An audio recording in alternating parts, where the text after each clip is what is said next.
Welcome back to the Living Banter Podcast. I hope you guys are having a phenomenal week and weekend. Today we have a phenomenal guest. This is about to be incredible. He's an award-winning South African comedian, phenomenal actor and writer. He has his own wine and clothing label. There won't be enough time in this podcast to describe all his accolades. Caden, are you reading this off Wikipedia? You sound like you are reading the Wikipedia page. I swear I'm not. Your Wikipedia. Wait. Oh my gosh. Oh. Check on Wikipedia. It's not there. Yes, yes. Okay. Do you know a Wikipedia page? Let's Google. But it's in Afrikaans. Is it really? You don't Your have a Wikipedia page is in Afrikaans. Is it? And I don't wonder understand. who wrote it. Because someone has to write your Wikipedia page. Oh, yeah, but really anyone can incorrect. edit a Wikipedia page. Probably very incorrect. Like your grade 9 friend could change your Wikipedia page to Schalk Bezuidenhout, South African Kruger National Security Guard. Yes. Like anyone can change Wikipedia page. I can't seem to. I think my But mom no, I wrote wrote this. this. Oh. I think my mom wrote this. I can't find it. I actually can't find it. Just search Schalk Bezuidenhout I did, Wikipedia. I can't I did, but I swear this is written by my mother. Oh my. Because all the things that Oh my only the God. things that she loves that I've done is in Yeah. here. Oh no. She hasn't Yeah. enjoyed everything I've done, Oh, but okay. she, Yeah. Okay. Wow. Damn. Right. So, after that, I have a question for you. What's the dodgiest place you've ever done stand up at? Because I'm pretty sure there's some pretty interesting places you've had to do stand up in. Yeah. hands down, Rock Paradise in Kempton Park, which is a strip club, but it's gone through a lot of I don't know, every week it gets raided by the police. And Jeez. Oh no. all the strippers Every get week. arrested and everyone gets arrested, Oh, and then no. it kind of gets bought by someone else every time. I think someone buys it and realizes it just gets raided the whole time. Oh no. But I went there quite recently. It was beginning of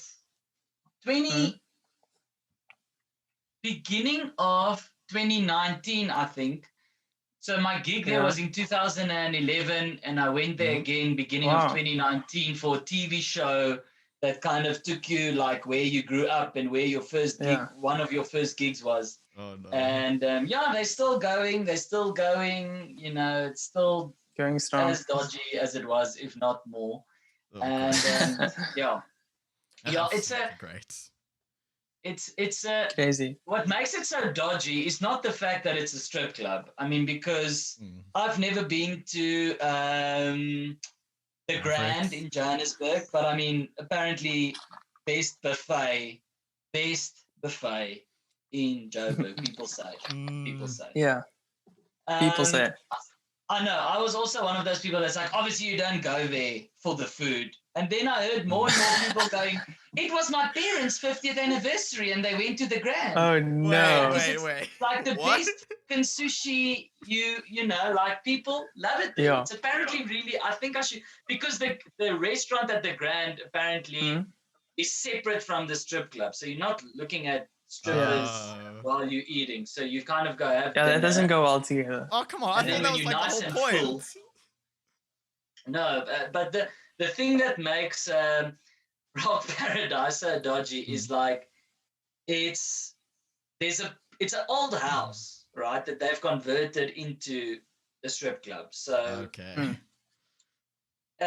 outside there's a pool, and Yeah. it's with that proper fake rock and stuff that was very in fashion, Mm. in early 2000s. And then outside by the Jeez. pool, there's a guy braaiing. And then that's the meat. That's what you eat. You go dish Wow. up exactly like you at someone's house for braai. And the first time I went there was for a show. They would have comedy there on a Friday afternoon. I'm talking 2 o'clock in the afternoon. Then there's comedy. There's no one there. There's There's no two one. or No three one there.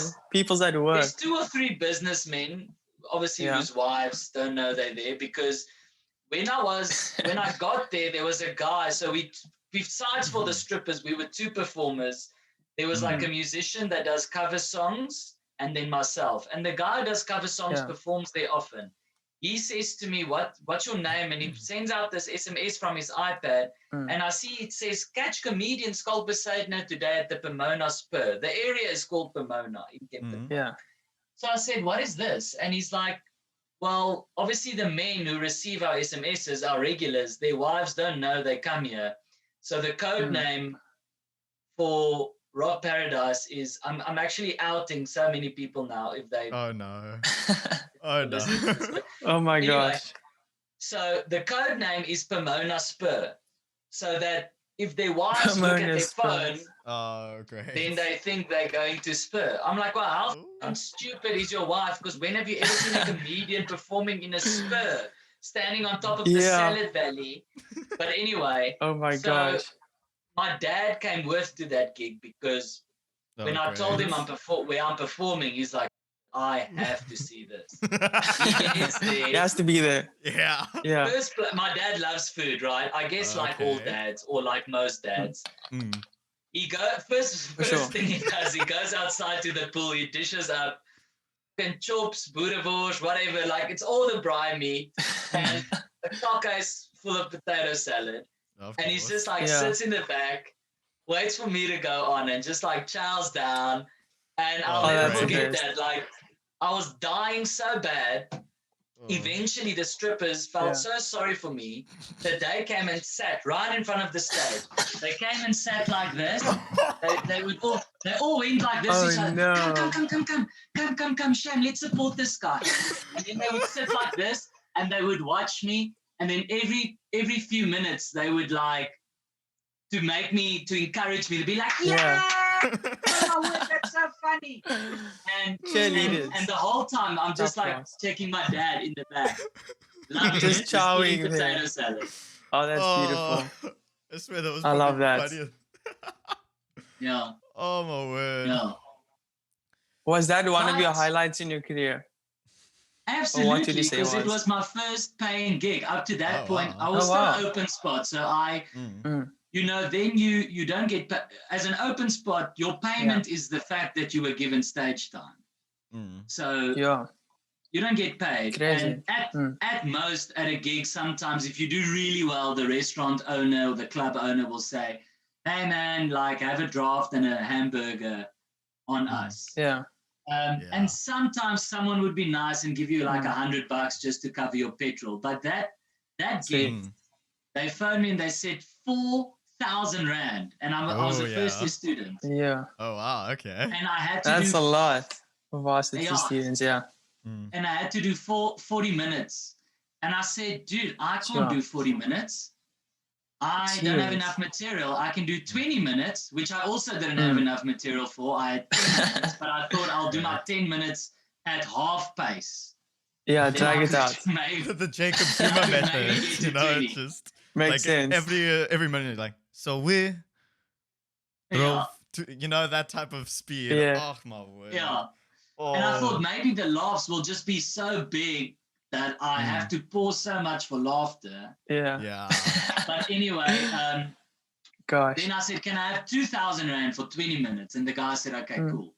So I went and did, but I still got 2,000. And even though I died so badly, right, it didn't matter because when I got that envelope with 2,000 Rand in, like, that's quite a lot of notes. Yeah, that is a pretty It's like, this is so cool. This is so cool. Yeah, I'm getting in my car and I'm getting out of here before they change their mind. Like, Yeah, for sure. And the act before me was and I say this with all the love, a Tannie.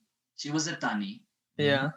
Who did a strip act, but it was an act. It was I think that's the old school strip that you could see like in vaudeville, because it wasn't like just take off my clothes and that's stripping. It was a routine. You could see she's done this a lot of times. Choreographed, There were props. I won't go into details what the props were. Oh my God. Spoiler alert, it was a big tub of Vaseline. There were props. There was a chair. She did a whole African thing there. It was Yesterday. Oh, that's yeah. It was All over the it was place. value for money. Okay. To say the least. That's Because yes. you got the musician, a 40-minute strip routine, and then a comedian. 20-minute comedian. Perfect. How do you even stretch out Perfect. a strip routine for 40 minutes? Surely it's like, oh my word, that is crazy.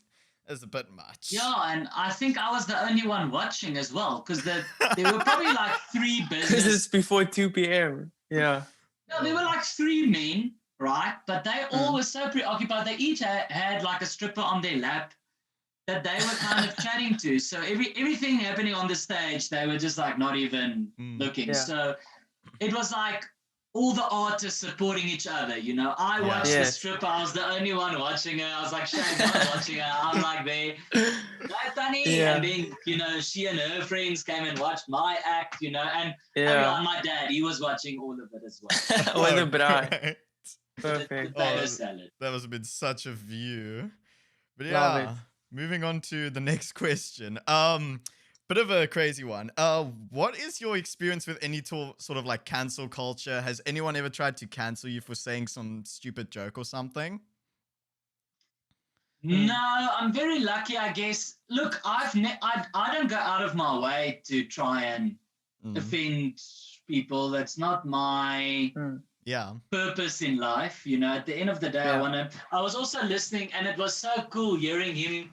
I was listening to a podcast yesterday where Conan O'Brien interviews Jim Carrey, and it was so cool hearing Jim Carrey say it, because he's one of my heroes. Because I always say to people like, I don't want to ever like really hurt anyone's feelings. That's not why I do this. And then he said the same thing yesterday. He was like, if I had to find out that a joke of mine like really hurt someone, I would feel really cock about it, you know? Yeah. And yeah, it's the same for me. Like, I don't go out of my way to offend and stuff. Obviously, people have been now and then upset by something I've said or whatever. But I've never tried to. I've never had where someone has like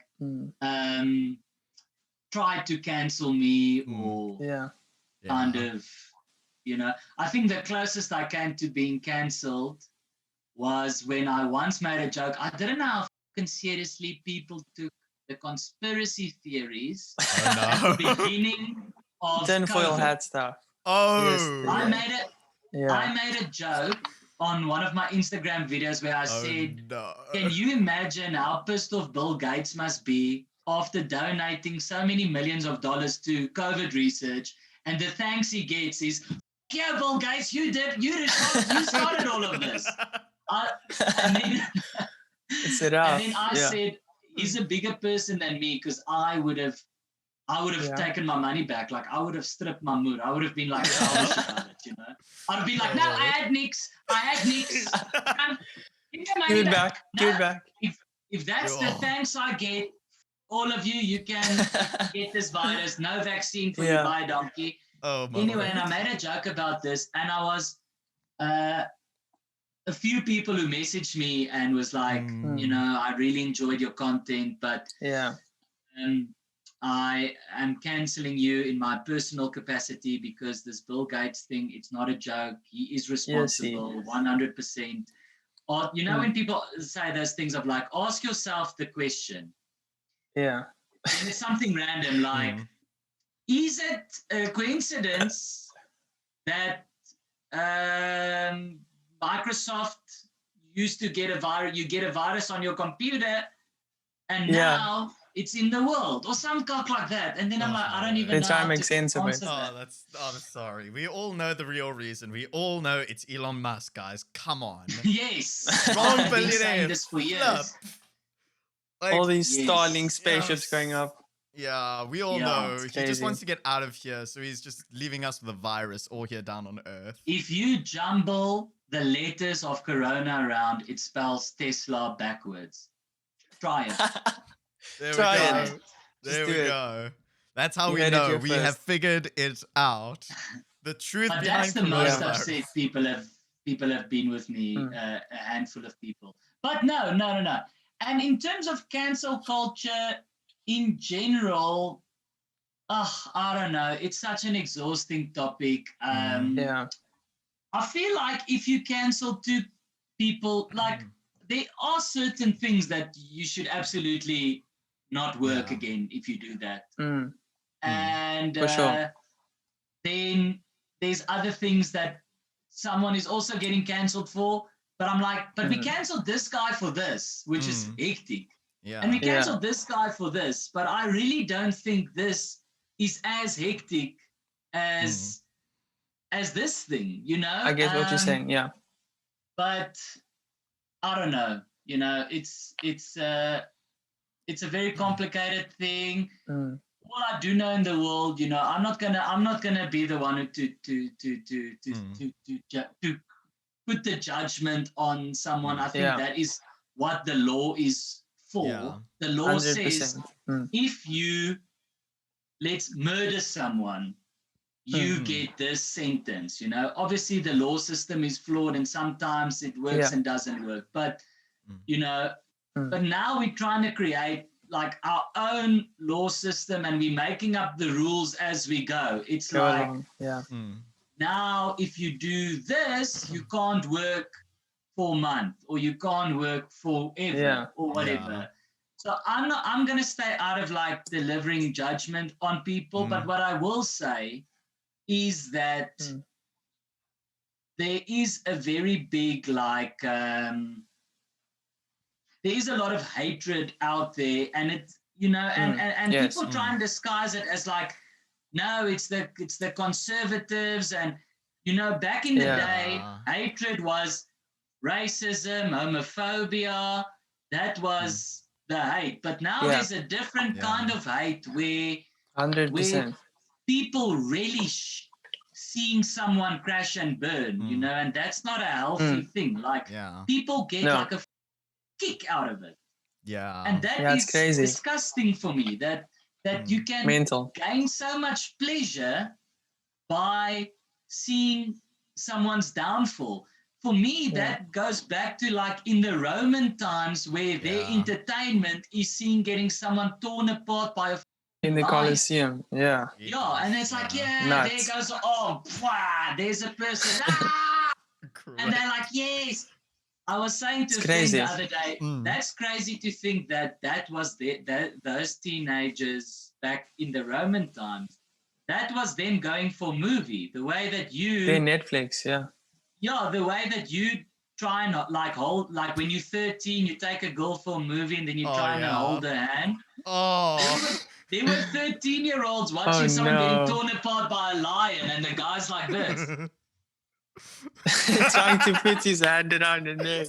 That was there like going to watch Titanic. How romantic. Big cock awkward, and then there's just an arm that flies directly towards that couple of like sticks in the middle there. I caught it. Yeah. The ultimate anyway, flex. that is for me a sad thing about cancel culture is that, and once again, I want to reiterate, I'm not saying some people who did get cancelled didn't deserve it. I'm just saying if someone gets cancelled for doing something bad and they deserve it, I don't gain pleasure out of that. I feel sad. I feel sad that it happened. I feel sad that this person threw their life and career away by doing like an evil thing. But then you look on social media and it's like people having cancelled parties and all these keyboard warriors. And it's like it's someone like really like celebrating. I'm like, what are you celebrating? A bad thing happened. This is nothing to celebrate. Yes, and who are we to judge? Exactly. Like yes, you can feel relieved by the person, you know, having to face the consequences. But I wouldn't like gain like I wouldn't feel like that pleasure about out of it. You know? Pleasure out of it. It's like 100%. This just shouldn't have happened in the first place. But anyway, so that's the kind of thing that freaks me out a little bit, that people and it's like and then it becomes like a drug, because now they enjoyed seeing this person's downfall so much that now on to the next. Now who can we get enjoy? next? Yeah, who can we enjoy seeing like crash and burn next? You know. Yeah. It's toxic. Yeah, it's hectic. It's hectic. Yeah. But I think the whole thing will eventually kind of implode on itself. Or I agree. Yeah. You know, if I don't want the public to be my lawyers. You know, if I did something up, I want to go to a court and be found guilty in front of a judge, go to prison, serve my time, whatever the hell, you know, like I just feel like as society we have agreed that this is a system that we can all agree on. Yes. Yeah. And let's keep it that way. Yeah, because that is at least a bit of in a world that has no structure, you know. Yes. And the reason that structure was created is because otherwise it's fucking chaos. Otherwise it's a free for all. Otherwise, and once again, I'm not saying the political system and the legal thing is not without its flaws and blah blah blah. But it's just like we have to be able to agree on some sort of right. You know, otherwise it's chaos, because otherwise it's like, you know, the three of us, if we take someone with a crime, we'll all three have a different suggestion of what the punishment should be. You know, one person might say death, another person might say 25 to life, another person might say 25 years with the option of parole, with rehabilitation or whatever, you know. I get you. Anyway, enough about cancel culture. I'm canceling 100%. Yeah, let's cancel culture, guys. We've all switching had topics. Yeah. So you've been exceptionally hilarious, like lighting up South Africa with your humor on socials, on your Instagram and so. But what else have you been up to during this time? How have you adapted as a comedian? An actor? Not much, eh? We got a sauna. That's what I'm sitting in at the moment. Oh, okay. Lekker. Yeah, that's it. We got a sauna. No, I guess I was trying to. Well, the videos was one of the things that kept me the busiest. So I can't focus, Caden, because people watching this on video will see that Caden sleeps in his bed at night, and then in the day he takes the covers off, and then the bed has to double as a table. It's a multi-purpose. Then there's just a bonsai tree chilling on a mattress because he doesn't have a table in his house. But the bonsai looks like it's going to fall over any second because the mattress is soft and it's like sagging like at an angle. Oh my word. Anyway, but that's like COVID during this time. Like your room becomes your workout room, your office, your sleeping place, your eating place, your studio. It's all in one. Yeah, basically. Studio.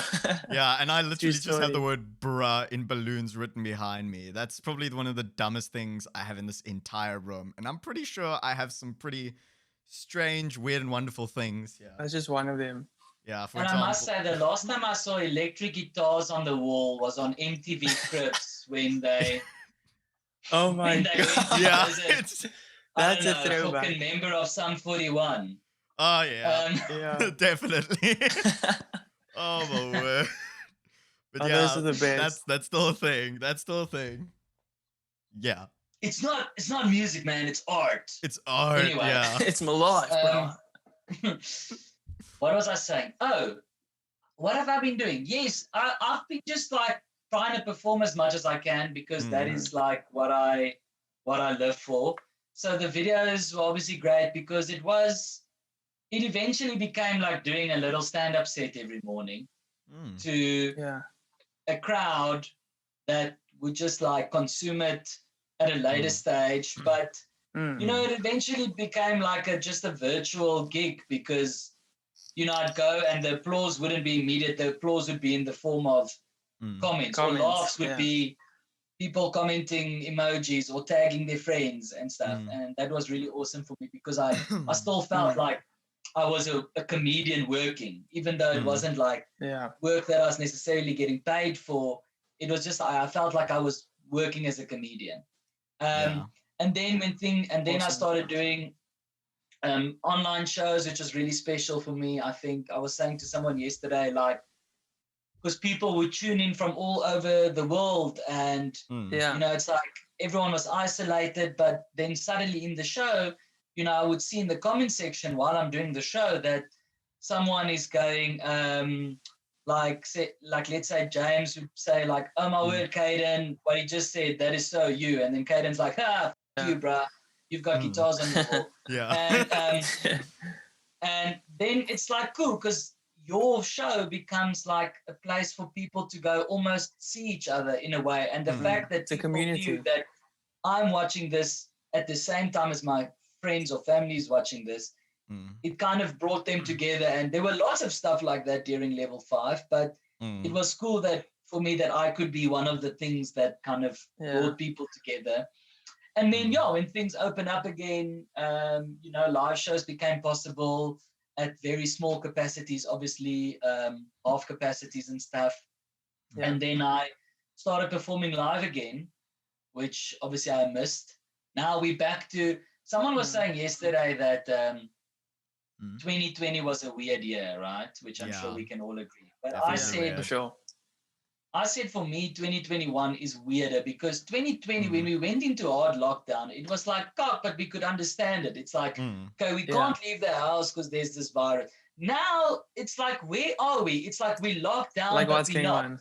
But Yeah. there's like a vaccine, but we don't know if we're going to take it. But it's like Corona's still there, but sometimes you go to certain places and it's like it's not there. But you can go to a restaurant, but you can't have a drink. It's like, now we in this way more, at least we knew what the rules were. Like level 5, it's like you stick your tree out the front door, the army's going to shoot your house with a dagger. Now it's like this weird like limbo phase. We in lockdown, but we're not really. So for me, this feels more weird. Like, you know, I either want to be like in the house or out the house, but like not this hard in, out, whatever. So it's messy. but other things that happened was like we got a dog, which changed my life. You know, I don't really like dogs, but this dog I like. And it is. that was one of the, you know, that, and that's why I know some people thought like feeling good, feeling positive is like a gimmick, and people are like, oh man, God, you can't be feeling like that all the time. But there's actually, you know, for some people it's easier than others. But I think for every single person, there's at least one thing from the lockdown that you can really go, wow, if it wasn't for the lockdown, this thing would not have happened. We would have never been able to get a dog under normal circumstances. Like Mika and I, my fiance, like under normal circumstances, pre-COVID, I'm always out of town. I'm always traveling for work. She's always working. A puppy, that's not a lifestyle that is conducive, English word for today, for a puppy. So the fact that we were trapped inside the house, it was like the perfect time that we could get a puppy. And I said to her, if we don't do it now, we're never going to get this opportunity again. That's like true. a pandemic is a once in a lifetime thing. Like, let's use it to our advantage. Let's get a puppy. By the time we come out of this thing, the puppy will be old enough for us to be able to, you know, get a dog sitter and whatever. And it was like the best decision we made, you know. That's awesome. But that's pretty much it. That's really cool. Yes, very good. That's so true, because some people, it's like 2020 was the worst year, but if you look at it with like a different perspective, some things wouldn't have happened, or maybe you wouldn't have got so close to your family members, you wouldn't have got this business opportunity. Like this podcast wouldn't have started as well. Exactly. Yeah. Basically started like just before lockdown. Like we had the idea and we were like, okay, cool, let's just go for it. And we did a few episodes and we had to figure out how to work it over Zoom. But I think Zoom works easier because we can get all different people from all over the world to from actually all around. From like and we are coming to a close. We have like 6 minutes left. So is there anything you want to say, anything you want to promote, any advice you would want to give anyone The floor is yours. Yeah, like I would say, can everyone just can chill? Um, Yeah. Yeah, feel, I totally. just feel like everyone is just fighting the whole time, Mm. especially on social media. It's like, just do your thing and worry about yourself. Like we all have got to worry about at the moment.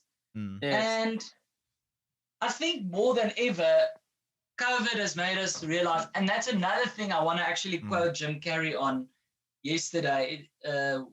What he said that I really liked, which is just like, I mean, it seems like such an obvious thing, but he just wanted to like put emphasis on the fact that just because we differ in opinions doesn't mean that we need to hate each other.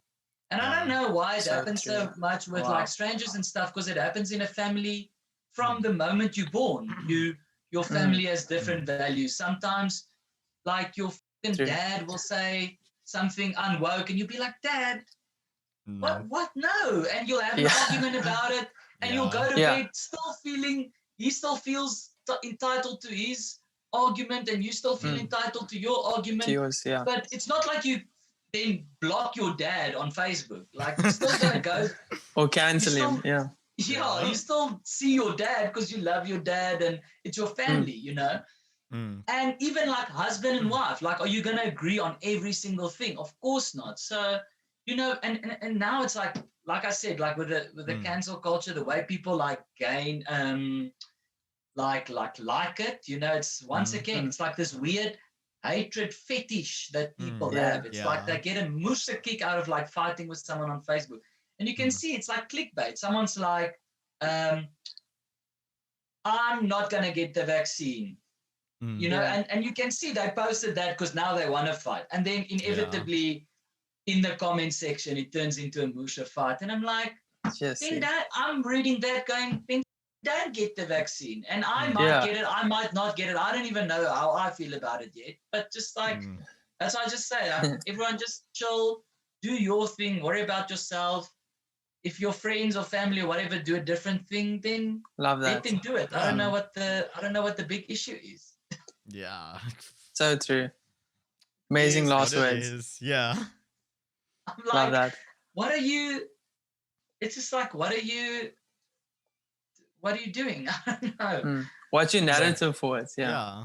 Yeah, like Bill Burr is like one of my favorite comedians. Yes. And I love him. When he hosted Saturday Night Live the other day, he was just like, don't wear a mask.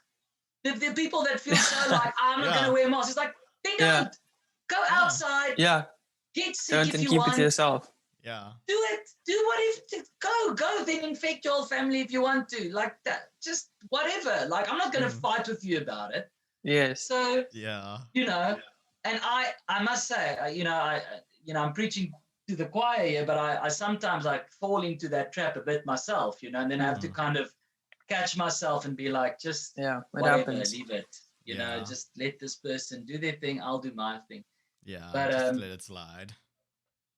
Because in my stand-up, in my new show, I called it Feeling Good. I wrote a bit about that I end on. That's like level 5.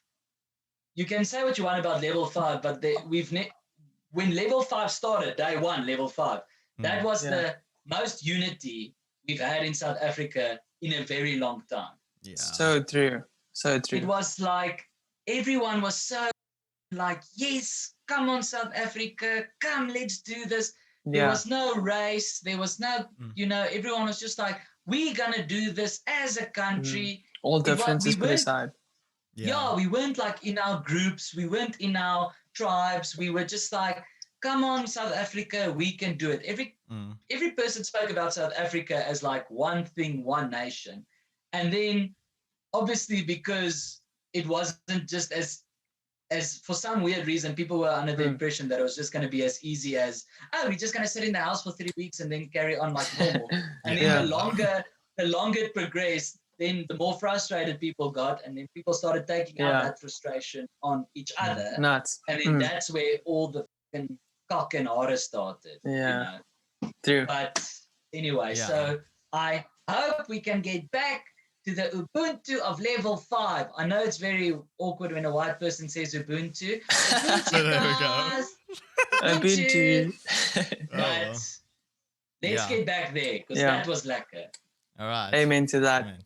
Yeah. Schalk, thank you so much for joining us on the podcast. Thanks, We guys. appreciate it. It was Yeah, lekker. thank you.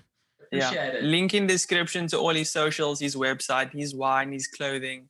Go support him, send him some love. And to our audience out there, like and subscribe to this channel as we only have greater things coming. Have a great weekend, guys. Peace. Feel good. Feel positive. Cheers. Lekker.